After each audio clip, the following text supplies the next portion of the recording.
Olá, pessoal do primeiro ano. Então, nessa semana nós continuamos aí o nosso estudo do texto narrativo, né, da narração. Agora, vamos dar uma relembrada geral que a gente viu para ver a última parte aí, tá?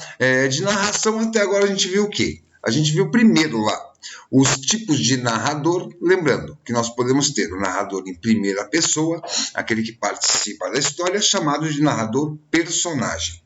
Nós podemos ter o narrador observador, aquele que mais aparece, né? O tipo de narrador que mais aparece aí, que aparece frequentemente nas narrações, nas histórias que nós lemos. O narrador observador é aquele que conta em terceira pessoa e que vê a história de fora da história. A função dele é apenas relatar o enredo, a história, para o leitor. E aí nós temos o onisciente, narrador onisciente, aquele que em terceira pessoa também, ele não participa da história, porém ele conhece a fundo os personagens a ponto de relatar na história seus pensamentos, seus sentimentos, tá? Então, lembrando aí, temos o personagem em primeira pessoa, participa da história, o narrador observador, terceira pessoa, não participa da história, apenas relata ao leitor, e o onisciente, aquele que não participa da história, relata ao leitor, também em terceira pessoa, mas ele apresenta para o leitor os pensamentos, os sentimentos das personagens. Depois a gente fez o estudo das personagens, tá? Nós vimos vários tipos de personagens, mas vamos se ater nessa aula aqui, vamos manter nosso foco no quê? Nos tipos de personagens que mais aparecem aí nas histórias, nas narrações, nas narrativas, tá? Primeiro, o protagonista, que é o personagem principal aí da história do enredo. Depois, o coprotagonista, que é aquele assistente, aquele parceiro do protagonista. Lembra? Protagonista Batman, coprotagonista Robin. O antagonista, tá? Que sempre tem objetivo contrário do protagonista e por muitas vezes ele está ali para atrapalhar o protagonista. Então, nesse caso aí, vamos dizer, o pinguim, o charada. Aí o coprotagonista, aquele personagem ou os personagens, as personagens que trabalham junto com o antagonista, né? Igual que o protagonista, a gente vai ter com o antagonista. O co-antagonista é aquele que parceiro, né, do antagonista, também com objetivos contrários do protagonista, e os figurantes que estão na história para fazer parte do cenário, do enredo da história, mas eles não são importantes no resumo final da história. Depois nós estudamos sobre o enredo. Enredo é o quê? É a história em si. É o que se fala, o que se conta, o que se passa ao leitor. No enredo nós vamos ter o quê? A construção do enredo. A construção do enredo ela é feita de apresentação. A apresentação nada mais é do que quando você apresenta ao leitor, a parte inicial do texto, que você vai apresentar as personagens, a história, o enredo, né? Um breve relato da história, ela vai ser desenvolvida durante o texto, o momento, que é o tempo, já vamos falar sobre isso, e o lugar, que é o espaço. Vocês devem lembrar da nossa última aula, falamos sobre tempo e espaço. Né? Depois da apresentação vem a complicação. Né? A gente já viu isso em aulas anteriores, que é o desenvolvimento das ações e os conflitos da história. Tá? É a parte da complicação, é a parte do clímax aí da história. Depois nós vamos ter, depois da complicação, nós vamos ter aí o tempo, né? A partir da complicação, nós vamos explicitar o tempo e o espaço, já vamos falar sobre isso, mas depois da complicação, a gente tem o quê? A gente tem o fechamento do texto, que vai ser o quê? Vai ser o final da história, tá? Aí depois a gente estudou tempo, que é quando acontece as coisas, né? E espaço, onde acontece, tá? Lembrem do tempo cronológico, aquele da vida real, com sequência, e o tempo psicológico, tá? Que pode variar de personagem a personagem, enredo a enredo, personagem narrador a narrador. Tranquilo? Então tá. Hoje nós vamos iniciar aí a última parte da narração, que a gente vai ficar aí esse final de bimestre em cima disso, tanto que eu tenho para avisar para vocês, as propostas da apostila já acabaram. Agora eu vou trabalhar aí com os tipos de narração esse mês inteiro, e cada proposta vai ser passada para vocês junto com a aula, vai ser passado um arquivo em um Word, tá? Que é esse arquivo que vocês têm que fazer. Vocês podem imprimir e escrever ali, ou escrever numa folha, se não conseguirem imprimir, só ver no computador, escrever numa folha, aí entrega todas separadas juntinhas, datadas, como a gente já combinou, tá? Então vamos lá. Hoje nós começamos aí os tipos de narração. Na narração nós vamos ter alguns tipos. Vamos ter os contos, as crônicas, as novelas, o romance, tá? Nós vamos estudar nesse mês 3 que são os mais cobrados aí em concursos, em vestibulares. Começamos com os contos. Vocês devem lembrar, desde criança, né? A gente tem contato com contos. E o conto é o quê? É uma narrativa curta que apresenta, na maioria das vezes, quase sempre, apenas um conflito só no conto, tá? Nós temos as divisões do conto. Eles podem ser os contos maravilhosos, que é o que a gente vai estudar hoje, os contos fantásticos, que saem da realidade, ou pode ser também as histórias de fada, os contos de fada, tá? Vamos lá. Contos maravilhosos. Vamos ver pequenas características aí. Primeiro, poucos personagens, tá? Os contos maravilhosos às vezes trabalham com um personagem só. Espaço ou cenário limitado. É tudo pequeno, é tudo reduzido, tá? E o recorte temporal também é reduzido. É um pequeno espaço de tempo. Não vai se falar assim um século, uma década, um ano. Vai ser um recorte pequeno, tá bom? Então hoje nós começamos aí os tipos de narração, contos maravilhosos nós vamos trabalhar hoje. Então eu vou ler com vocês agora e fazer a análise de 2 contos, tá?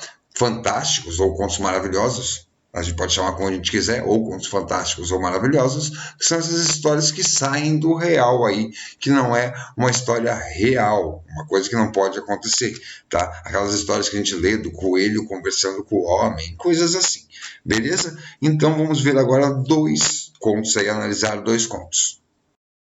Vamos iniciar a nossa análise dos contos pelo conto O Menino das 5 Folhas, tá? Vamos lá. O Menino das 5 Folhas. Era uma noite muito fria, com ruas vazias, sem nenhuma estrela no céu. Como se o sereno comesse a cidade de uma forma secretamente rasteira. Na rua Europa, uma rua sem vida e vazia, de repente um clarão no quintal da casa ofuscou os olhos de um velho casal. Na pequena casa número 72. Era meia-noite.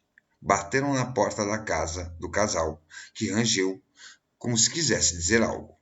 Os idosos atenderam a porta e se depararam com um menino, que falou: "Boa noite, desculpe incomodar", disse o menino até ser interrompido pela velha. "Quem é você? Sai daqui agora e vá para sua casa, já é muito tarde", disse a velha, muito irritada. "Me desculpe, senhores, mas não tenho abrigo. Já vou indo, boa noite e obrigado pela atenção", disse o menino, intimidado e apressado. "Mas o quê? Você não tem abrigo?", disse o velho. "Pode ficar aqui por um tempo, se precisar", disse o velho, olhando para a velha para ver sua reação. Nada boa. "Está bem, mas não pisa na cozinha, não sobe nos quartos", disse a velha, subindo as escadas e batendo os pés.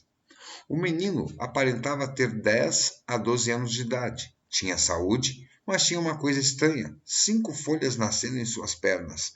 Não saíam. Era mágico. Tommy, que ficou no sofá da sala, estava quase pegando no sono quando de repente sentiu uma leve cócega em suas pernas e viu que uma de suas folhas havia caído.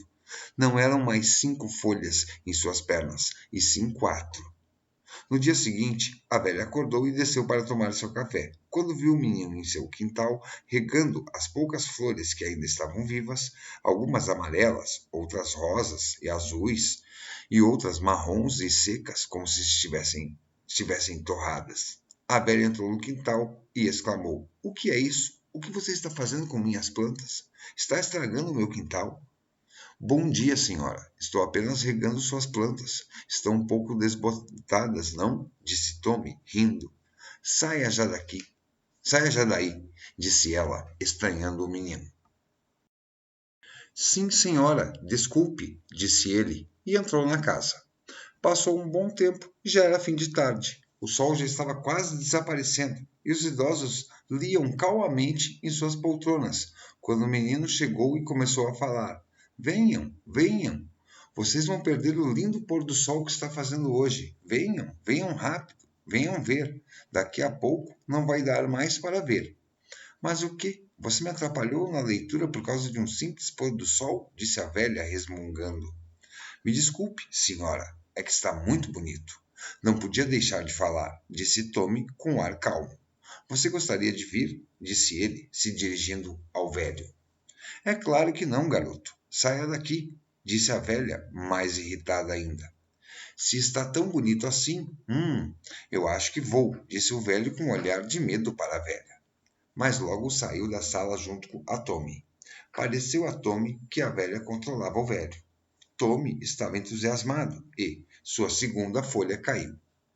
Nem deu tempo de se perguntar por que aquilo tinha acontecido novamente, pois o velho já estava falando com ele. O menino se emocionou, ficou preocupado com o que podia acontecer. Sentaram na cadeira da varanda, começaram a conversar. O velho se emocionou e disse: Isso, falou o velho gaguejando. Lembra a minha infância, correndo atrás do cachorro, andando de carrinho de rolimã, passeando no parque, brincando de pega-pega, pulando a corda, jogando bola. Bons tempos eram esses, disse o idoso, emocionado. Os dois começaram a conversar juntos na varanda, dando risadas e contando histórias. Em um momento, o velho observou que, ao brincarem e conversarem um pouco, Tommy tinha folhas em suas pernas e que uma delas caiu. O idoso estranhou, mas ficou quieto. A velha começou a olhar aquilo pela janela, aquela amizade sendo criada. Pareceu ficar com ciúmes e resolveu querer se aproximar. Mas ainda estava um pouco insegura e indecisa se devia fazer isso. Tinha que continuar sendo dura, mas ela se perguntava por quê. Passaram 4 dias após isso. A situação continuou a mesma. Todas as tardes, o velho e Tommy na varanda observando o pôr do sol. Tentaram chamar a velha, mas ela não ia, por nada. Também agora nas manhãs de inverno, úmidas, mas felizes, com as árvores em um tom de vermelho alaranjado como o sol, não era apenas Tommy o menino regando as flores, e sim ele e o velho. A idosa, que apenas sofria calada, tentando esconder o afeto pelo menino, estava esperando ele ter uma reação com ela. Pois bem, isso que aconteceu. Estava indo ao supermercado quando Tommy chegou e perguntou se ele podia ir junto a ela. Ela, tentando manter seu papel de chata, disse que sim, mas só se ele não abrisse a boca. Os dois estavam saindo quando Tommy tropeçou no degrau da escada e a velha cedeu. Começou a rir muito e o menino também, e então começaram a conversar sobre a vida, rindo. A 4ª folha caiu. Uma semana se passou e os idosos falaram. Para onde pretende ir? Perguntaram com um ar de preocupação. Não sei ainda, respondeu o menino. Pode ficar aqui mais um tempo se quiser, disse a velha, intimidada. O menino aceitou. Os velhos, depois de passarem os dias junto com o menino, estavam gostando muito dele e lhe deram um enorme quarto, roupas novas, o colocaram na escola. Era como um filho. Chegou o último dia na casa para Tommy. Para se despedir, o casal decidiu dar uma festa. Convidaram amigos de infância, vizinhos com seus filhos, colegas de Tommy do colégio e algumas outras pessoas. A festa estava boa, até que o menino observa sua perna. Sua última folha estava meio fraca, prestes a cair. Não tinha o que fazer. Subiu ao seu quarto, no 2º andar, despercebido, e não voltou mais à festa. Os velhos se divertiram bastante e esqueceram de Tommy. Algumas horas depois, todos os convidados foram embora. Só restou os velhos cansados, porém felizes. Arrumaram a casa e foram se despedir do menino e lhe dar o presente tão esperado, comprado para ele. O velho e a velha foram pegar o presente, mas não acharam Tommy. Foram ao 2º andar e nada. Os senhores desesperados começaram a correr pela casa, enxergando apenas a luz do luar. A cada passo que davam, a tábua do chão estremecia. Respirando profundamente, o velho começou a tremer e começou a correr na direção ao quarto de Tommy. Conseguia ver, por uma fresta na porta do quarto, uma luz leve, uma luz de esperança.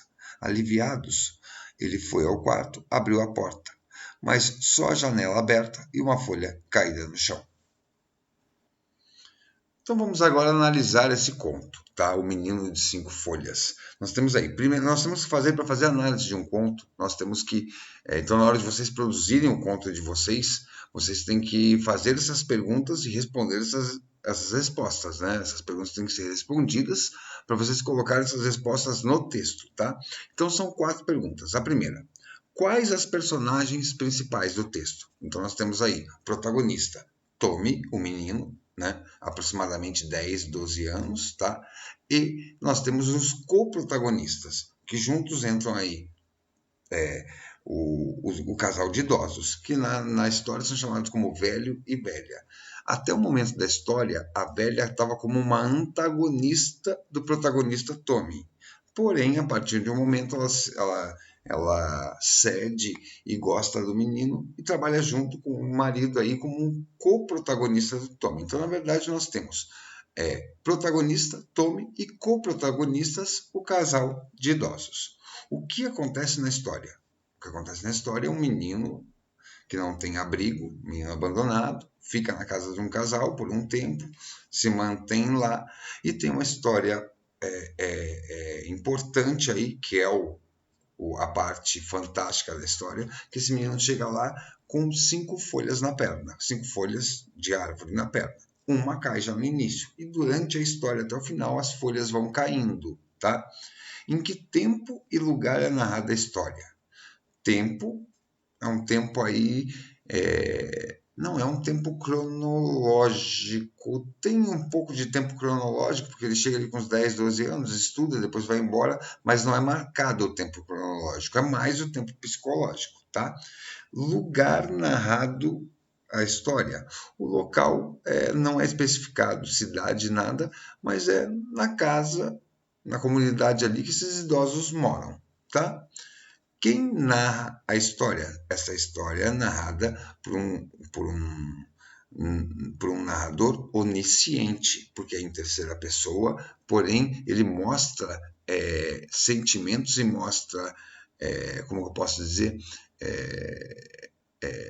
ideias, pensamentos dos personagens, como na hora que a velha pensa que ela tem que continuar sendo durona, ele mostra isso. Então, é um narrador onisciente. Então, vimos o que aí? As personagens principais, Tommy, protagonista e coprotagonistas, casal de idosos.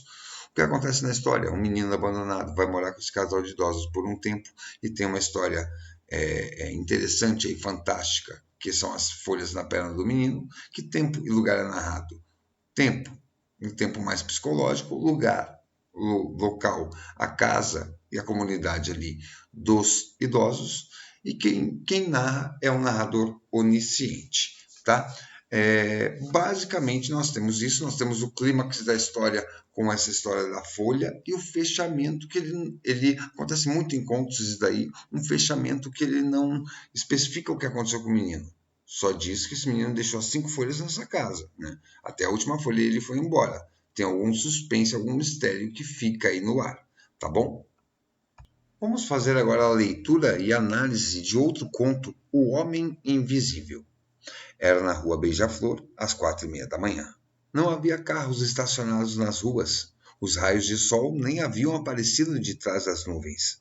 O vento soprava fortemente, batendo nas janelas de um pequeno edifício decaído, que ficava do lado direito da rua, próximo a uma sapataria. No 9º andar do prédio, subindo pelas escadas de cor marrom gasta, com as belas pinturas coloridas, no apartamento 91, alguém já acordava. Era ele. Sapatos e calça preta, blusa branca de botões, cabelos castanhos e olhos verdes quase mel. Elias, o copeiro. Desceu rapidamente, desceu 9 andares. Deu bom dia ao porteiro, atravessou depressa a rua silenciosa. Pegou sua bicicleta e foi para mais de um dia de trabalho. 12 cafés com leite e espuma, 5 com açúcar, 7 com adoçante, litros de água sem gás, 2 águas com gás geladas, 3 pães com manteiga, 17 rosquinhas de chocolate e 4 tipos de frutas diferentes. Voltou para casa exausto, quando o telefone tocou. Alô? Alô, é o Elias? Reconheceria aquela voz rouca e bronca em qualquer lugar. Era aquela que comandava e mandava em tudo que ele fazia, seu chefe. Sim, sou eu mesmo. Elias, trate de se explicar imediatamente. Comparecer no trabalho é a sua obrigação. Mas, senhor, eu fui. Ah, a mesma coisa que aquela sua amiguinha Odete disse. Mas é verdade. Olha, Elias, chega de conversa fiada. Eu te dou mais uma chance. Subitamente começou a sentir uma sensação muito estranha. Ele havia ido no trabalho e disse que se lembrava perfeitamente bem. Por sinal, metade das coisas que serviu foram para o seu chefe. Impossível que não o tivesse visto. Pelo menos pensava assim. Inconformado, resolveu fazer uma outra ligação. Dessa vez para Odete, sua companheira de trabalho, copeira e melhor amiga. Oi, Odete, aqui é o Elias, tudo bem? Sim, tudo bem. Elias, apressadamente, logo acrescentou. Hoje você me viu no trabalho, não viu? Sim, por quê? Por nada, na verdade. Quer dizer, te explico depois. Até amanhã. O copeiro passou o resto do dia pensando no assunto. Observava as gotas de chuva que escorriam vagamente pelas janelas transparentes da sala de estar, e o sol voltava lentamente para de trás das nuvens. No dia seguinte, era final de semana. Foi à padaria que ficava a um quarteirão de seu prédio. Chegando lá, pediu o mesmo de sempre. O atendente não olhou para ele e nem mesmo anotou o seu pedido. Desviou o olhar para outro cliente e não notou sua presença. De novo aquela sensação. Parecia que não estava ali. Tudo o que ele falava seria em vão. Era como se estivesse escondido, como se fosse uma pequena formiga dentro de uma multidão de gigantes, como se fosse transparente, invisível. Mas havia uma pessoa, só uma, que não o ignorava. Chegou segunda-feira, seguiu sua rotina diária, porém mais apressadamente do que o normal. Contudo, precisava falar com ela. Assim que chegou, cumprimentou-a, que em troca apenas desviou o olhar para a torta que preparava. Foi aí que percebeu que precisava lavar o rosto, limpar seus pensamentos. Olhou para frente e percebeu que, a esse ponto, nem ele se enxergava mais. Então, analisando esse conto aí, podemos notar o quê? Primeiro, personagens principais. O personagem principal aí é o copeiro Elias, tá? A história do Elias. Mas nós temos aí uma personagem o principal, né? O protagonista é o Elias. Agora, uma coprotagonista, nós temos aí a Odete, companheira dele de trabalho. E o antagonista, nós temos o patrão dele, que não aparece o nome. O que acontece na história? O que acontece na história é que o Elias tem sua rotina normal, né? Vai para o trabalho e quando volta, o patrão diz que ele não foi. Ele pergunta para a Odete se foi, ela diz que sim. E ele vai em alguns locais, isso já no desenvolvimento da história, e as pessoas não notam ele, né? O que acontece na história é que nós mostramos aí que ele está invisível. E não aquele invisível de morto, que se fosse de morto, o patrão não falava com ele não falava com a Odete, né? Ele não tinha esse contato com as pessoas. Então, algumas pessoas conseguiam ouvir ele, só que ninguém via ele, né? Então, essa é a história aí do homem invisível. Em que tempo acontece a história? Tempo de 2 dias, tá? Acontece de um dia para o outro. E o lugar? O lugar é a comunidade dele, da casa dele e o trabalho, tá? Casa-trabalho. Quem narra? Narrador onisciente novamente. Esse narrador conta em terceira pessoa, né? Só que tem aí diálogos no meio, só que não é do narrador. Então, o narrador é em terceira pessoa, não participa da história, mas ele conhece muito bem e ele mostra os sentimentos e os pensamentos do personagem principal, do protagonista, do Elias. A partir dessa última história que nós lemos, do Homem Invisível, tem a atividade de produção de vocês de redação dessa semana, tá? Que vai ser entregue em anexo, como já expliquei no começo da aula. Então, isso daí é um material durante esse mês inteiro, serão redações em anexo, que vocês podem fazer na própria folha, que tem as linhas, né, que vocês vão receber aí, que tem as linhas para fazer, imprimir e escrever ali, ou em folhas separadas. Só lembrando para vocês colocarem todas juntas, datadas, né? Cada texto datado aí, beleza? Então vamos lá. Atividade de redação para vocês, tá? Do dia 24/6 da aula de hoje. O quê? Produza um texto de até 15 linhas, máximo de 15 linhas, sobre uma história inventada por você. Você vai inventar uma história da vida de um homem invisível, diferente dessa do Elias, tá? Você vai criar personagens, colocando aqueles tipos de personagens, colocando o enredo, o tempo e lugar, quem narra, tudo isso você vai fazer no seu texto. Eu vou ter que sentir isso na correção, tá? Seu texto deve ser um conto maravilhoso, então tem que ser uma história irreal, né? Uma história que não pode acontecer na realidade. E tem que ter aquelas características do gênero textual. Quais características? Essas que nós analisamos hoje. Personagens, acontecimentos, o que acontece na história. Então você tem que apresentar o quê? Os personagens, o tipo, né? O enredo, o tempo e o lugar, que é narrado a história, e o narrador, tá? Tudo isso eu tenho que sentir na leitura do texto de vocês. Vocês me entregam o texto, o conto, e isso vai na correção. Então, pessoal, essa é a atividade da semana, um conto maravilhoso. É um tipo de produção bem bacana de fazer, trabalho com a imaginação de vocês. Não esqueçam de apresentar essas características que a gente trabalhou na aula, tá? Isso que vai ser a correção. Então, fica aí, vocês vão receber em anexo, entreguem numa folha separada ou na própria folha impressa, tá? Então, uma ótima semana para vocês, ótima semana de estudos, tudo de bom aí. Até a próxima semana. Valeu, tchau!